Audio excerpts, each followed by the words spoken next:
السلام علیکم ناظرین، صحیح بخاری باب نمبر 2 ایمان کا بیان، حدیث نمبر 24۔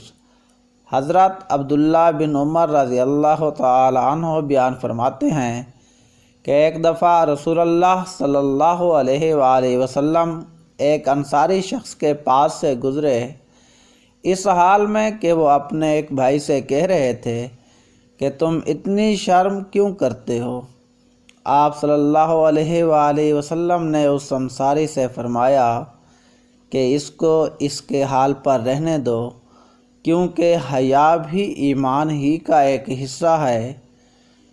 مزید اس طرح کی مستند احادیث مبارکہ سننے کے لیے ہماری اس ویڈیو کو لائک کیجیے اور ہمارا channel the news HD subscribe کریں، بیل آئیکن دبانا مت بھولیے تاکہ آنے والی نئی ویڈیو جلد از جلد آپ لوگوں تک پہنچ سکے۔ والسلام۔